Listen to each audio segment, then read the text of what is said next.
দেখ, the people on the platform were much amused by the plight of the businessman. People on the platform কথার অর্থ হচ্ছে কি যে সেই প্ল্যাটফর্মের মধ্যে যে মানুষগুলো ছিল সেগুলো must amused by, amused means fun, মজা, অনেকটাই খুব মজা পেল the plight of the businessman, অর্থাৎ সেই ব্যবসায়িক লোকটার যে করুণ অবস্থা, সেই ব্যবসায়িক লোকটার করুণ দশাটা দেখে করে। ব্যবসায়িক লোকের করুণ অবস্থা বা তার খারাপ দুর্দশাটা দেখে প্ল্যাটফর্মে থাকা সমস্ত যাত্রীরা কিন্তু খুব মুগ্ধ হলো, তারা খুব মজা নিতে লাগলো। He look with piteous and hopeless expressions on his face, সেই ব্যক্তিটাকে, সেই ব্যবসায়িক লোকটাকে দেখতে লাগলো hopeless expressions on his face, অর্থাৎ তার মুখের মধ্যে যেন তার তাকে খুব নিঃসঙ্গ লাগছিল, অসহায় লাগছিল, দুর্দশাগ্রস্ত লাগছিল। কাকে? ওই ব্যবসায়িক লোকটাকে।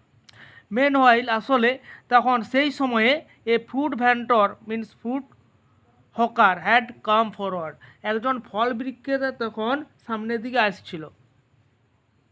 পুশিং হিজ লিটিল কার্ট, অর্থাৎ তার সেই ঠেলা গাড়িটাকে ঠেলে নিয়ে। হি টোল্ড দ্য সেটজি, তখন সে সেটজিকে বললো that he would rescue the cap, যে সে টুপিটাকে কী করবে? উদ্ধার করবে, মানে সে তার টুপিটা উদ্ধার করে দিবে আর কি বান্দরের কাছ থেকে। The businessman SIM slightly relieved, এই কথাটা শুনে বিজনেসম্যান, ব্যবসায়িক লোকটা একটু হলেও স্বস্তি প্রকাশ করলো, অর্থাৎ একটু হলেও তার মনটা ভালো লাগলো। রিলিফ কথার অর্থ হচ্ছে স্বস্তি পাওয়া। অ্যান্ড দ্য ভ্যান্ডর মানে বিক্রেতা, ফল বিক্রেতা, ওয়ান্ড হেড, সে সামনের দিকে এগিয়ে গেল, চললো। And dangling A couple of bananas that the monkeys with his right hand, এবং তার ডান হাতে একজোড়া সুন্দর পাকা কলা নিয়ে কলাটা বাঁদরের দিকে দিতে লাগলো। He stretch out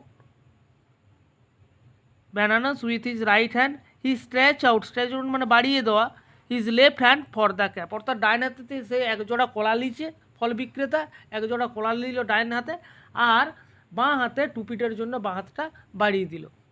the monkey seems to hesitated, এই জিনিসটা দেখে বাঁদর খুব কিন্তু ইতস্তত বোধ করলো, ইতস্তত করছে। হেজিটেট কথার অর্থ হচ্ছে ইতস্তত বোধ করা। Oh come down, the vendor coaxed the monkey, coaxed কথার অর্থ বিনয়ের সঙ্গে, একটু দয়ার সুরে ডাকা, বাঁদর করে আও আও, নেমে এসো নেমে এসো। He lifted the bananas higher up, তারপরে এই কথাটা বলে সেই ফল বিক্রেতা বাঁদরটিকে আরও মানে কলাটি, একজোড়া কলাটি বাঁদরটিকে দেওয়ার জন্য উপর দিকে তুলল। The monkey respond by climbing down cautiously to branch near the vendor, এবং বাঁদরটি যেন স্বতঃস্ফূর্ততার সঙ্গে মানে খুব তাড়াতাড়ি যেন এসে সেটা গ্রহণ করার জন্য ভ্যান্ডরের কাছে এলো, মানে ওই আরেকটা অন্য একটা গাছের ডালে যেন তাড়াতাড়ি চলে এলো ভ্যান্ডরের কাছে। The whole platform became silent and waited, সমস্ত প্ল্যাটফর্মটা খুব নিস্তব্ধ এবং অপেক্ষা করেছিল যে এরপরে কী ঘটনা ঘটবে সেটা দেখার জন্য। উইথ দ্য ব্যাটেড ব্রেথ, একদম নিঃশ্বাস নিয়ে, দীর্ঘ নিঃশ্বাস নিয়ে যেন মানে নিস্তব্ধভাবে, শ্বাসরুদ্ধভাবে দেখছিল এরপরে কী ঘটনাটা ঘটবে।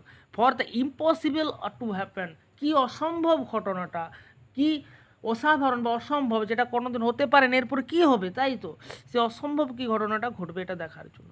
The vendor cooked in a soft voice, তারপর সে ফল বিক্রেতা বাঁদরটিকে খুব হালকা স্বরে, মৃদু স্বরে ডাকলো, ও আও আও টু দ্য মাঙ্কি, আও আও মানে এসো এসো বাঁদর তুমি এসো, এরকমভাবে ডাকছে। The monkey looking this side and that escape the bargain, তারপর সে বাঁদরটি এদিক ওদিক তাকিয়ে সেই ফলটা কলা দুটো নিয়ে নিল। বার্গেন কথার হচ্ছে অ্যাকচুয়ালি হিসেবে এখানে ওই ফলটাকে বোঝানো হয়েছে, মানে কী বলবো, ওই ফুডটাকে বোঝানো হয়েছে, বাট বার্গেন কথার মানে হচ্ছে যে কোনো একটা জিনিসের সমঝোতা করার জন্য যে চুক্তিপত্রটা তাকে বার্গেন বলা হয়। অর্থাৎ ধর না এটা সেটেলমেন্ট করার জন্য যে চুক্তিপত্র তাকে বার্গেন বলা হয়, কিন্তু এখানে ওই ফুডটাকে বলা হয়েছে, অর্থাৎ ব্যানানাটাকে বলা হয়েছে। He took over the bananas with his right hand and release by the embroidered cap, তারপর সেই he took over the bananas with his right hand, সে তার ডান হাতে কলাগুলো নিল এবং বাঁদরটা এবং তার এম্বয়ডারি যে ক্যাপটা, সুতোর কাজ করা যে সুন্দর টুপিটা, সে slightly crumpled with its left hand, তারপর সে টুপিটাকে দমড়িয়ে একটু মানে কী বলবো ভাঁজ টাঁজ করে ফেলে দিল, তার বাঁ হাতে টুপিটা দিয়ে দিল, হাতে ফেলে দিল। এইটুকুনি পড়িলে আসবে, তারপর পরের দিন বাকিটা হবে। দেখিলে বুঝতে না